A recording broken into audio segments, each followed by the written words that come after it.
यवनावस्था आई, इनका विवाह वानर राज केसरी के साथ हुआ। वानर राज केसरी के साथ अपना सुखमय जीवन ये व्यतीत कर रही थी, पर जीवन में सिर्फ एक ही दुख था कि संतान नहीं थी। संतान की कामना से मतंग ऋषि का पूजन किया और मतंग ऋषि ने सूर्य उपासना का इन्हें मंत्र दिया। एक बार वायु पुराण में जो वर्णन आता है, वायु पुराण में इसी कथा को दूसरे रूप में वर्णित किया। कहा एक बार अंजना वानरराज केसरी के साथ सुमेरु पर्वत पर भ्रमण के लिए गई थी। जब वो वहां भ्रमण कर रही थी, उस समय सप्त ऋषियों और देवताओं के मन में विचार आया कि इसने महादेव की बहुत आराधना करी है और ये महादेव की बड़ी उपासक है। महादेव के स्खलन को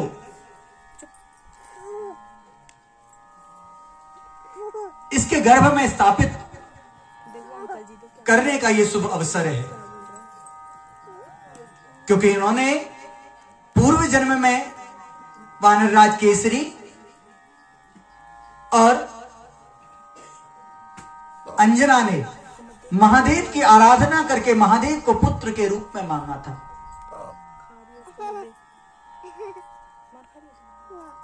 वही अवसर आज यहां उपस्थित हुआ।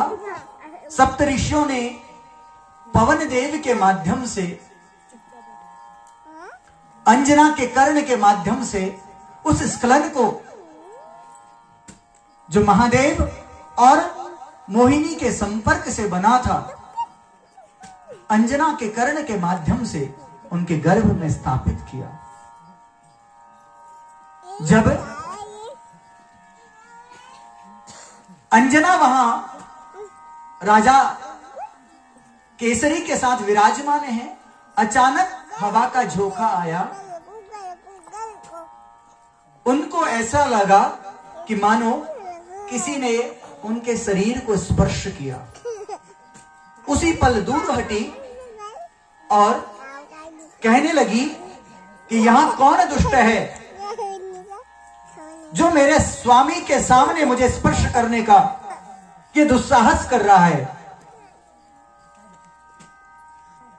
मैं अपने पांचव्रत का संकल्प लेती हूं, सामने आ जाओ। इतना कहना ही था कि वायुदेव वहां सम्मुख आ गए।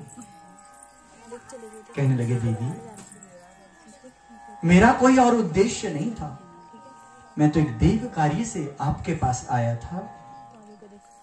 मैं तुम्हें आशीष देता हूं। तुम्हारे गर्भ से जो बालक पैदा होगा उसको मुझसे अधिक सारी शक्तियां प्राप्त होंगी और मेरा स्पर्श तुमको हो गया, आपने इसे स्पर्श मान लिया, तो उसे मेरे पुत्र के नाम से भी जाना जाएगा। इतना सुनना था, राजा केसरी हर्षित हो गए कि अब ये तो निश्चित है कि हमें संतान मिलनी है। हमारे घर में अब संतान का होना तो निश्चय है। वो शुभ समय भी आ गया। अंजना के गर्भ से 12 महीने के उपरांत एक बालक पैदा हुआ, जो पैदा होते ही मानो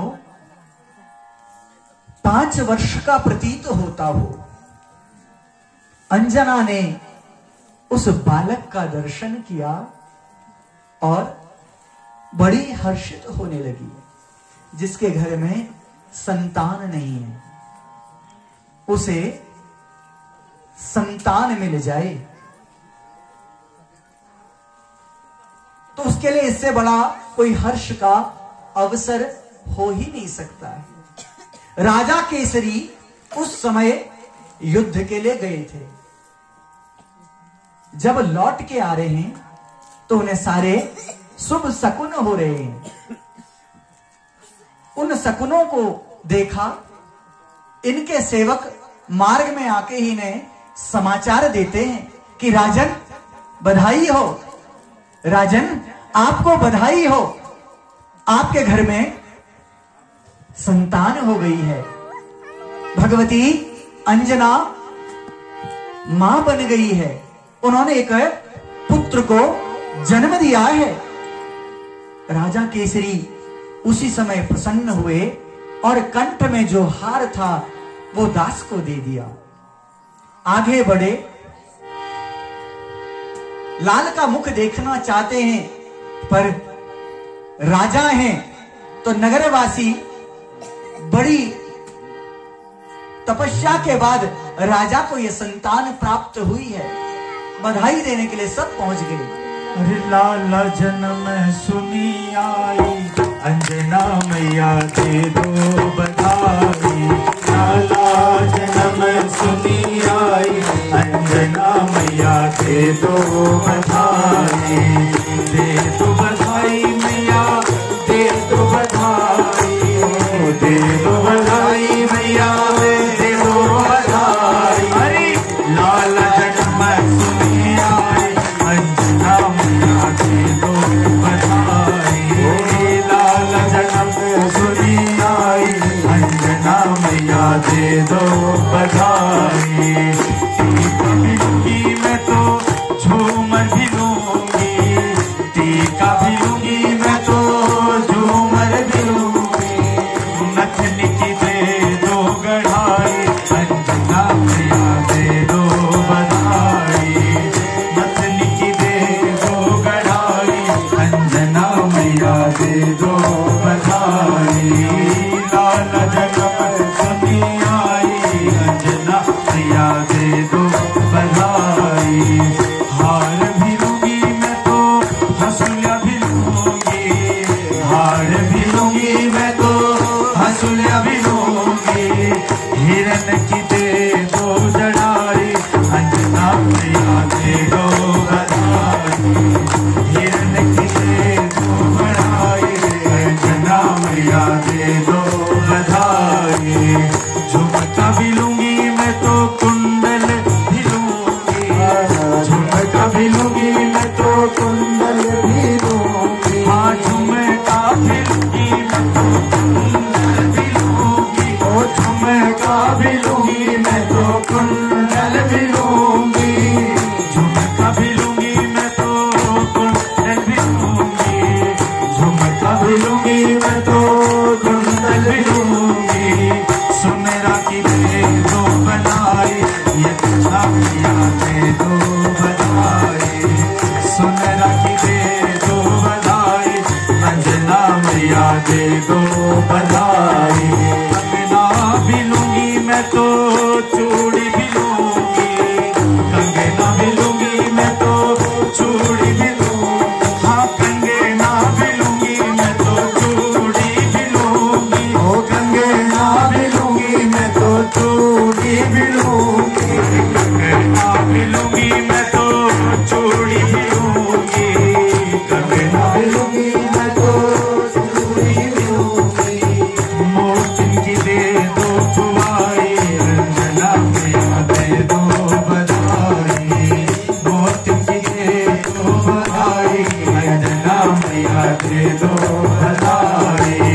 दे दो बधाई मैया, दे दो बधाई, दे दो बधाई मैया, दे दो बधाई। लाला जन्म सुनी आई,